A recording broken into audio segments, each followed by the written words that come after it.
ആഭ്യന്തര ക്രിക്കറ്റിൽ തകർത്തു കളിച്ച് മലയാളികളുടെ സ്വന്തം കരുൺ നായർ. വിജയ് ഹസാരെ ട്രോഫിയിൽ 7 ഇന്നിംഗ്സുകളിൽ 5ലും സെഞ്ചുറി അടിച്ചു താരം. ഈ മികവിനെ ഇന്ത്യൻ സെലക്ടർമാർ പരിഗണിക്കുമോ എന്നറിയാനുള്ള കാത്തിരിപ്പാണ് ഇനി.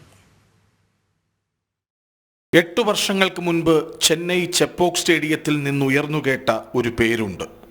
അന്ന് ഇംഗ്ലണ്ടിനെതിരായ 5ാം ടെസ്റ്റിൽ ട്രിപ്പിൾ സെഞ്ചുറി അടിച്ച കരുൺ നായർക്ക് പിന്നാലെ പോയി ആരാധകർ. അതിനുശേഷം താഴേക്കായിരുന്നു കരുണിൻ്റെ മികവ്.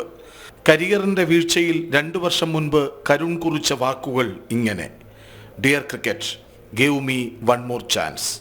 ആ വരികൾ അക്ഷരാർത്ഥത്തിൽ അടിവരയിടുകയാണ് കരുൺ ഇപ്പോൾ. വിജയ് ഹസാരെ ട്രോഫിയിൽ അത്രമേൽ ഫോമിലാണ്.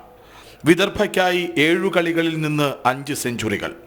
112, 44, 163, 111, 112, 122, 88 എന്നിങ്ങനെ ആകെ 752 runs. 6ലും not out.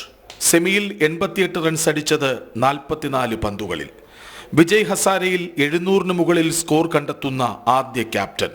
മറികടന്നത് 2022 Ruturaj ഗെയ്ക്വാദിൻ്റെ 660 runs എന്ന നേട്ടം.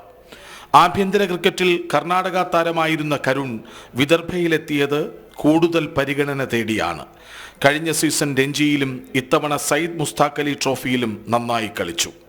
ഇനിയൊരു ചോദ്യം: ഫോമില്ലാത്തവർ ആഭ്യന്തര ക്രിക്കറ്റിൽ പോയി തിളങ്ങി വരൂ എന്ന് വിരൽ ചൂണ്ടുന്നവർ ആഭ്യന്തര ക്രിക്കറ്റിലെ കരുണിൻ്റെ സമ്പൂർണ്ണ മികവിനെ അംഗീകരിച്ച് ഇന്ത്യൻ ടീമിലെടുക്കുമോ? മലയാളികളുടെ സ്വന്തം കരുണിനെ ഇന്ത്യൻ കുപ്പായത്തിൽ വീണ്ടും കാണാൻ ആഗ്രഹിക്കാതെ വയ്യല്ലോ. സ്പോർട്സ് ഡെസ്ക്, ജനം.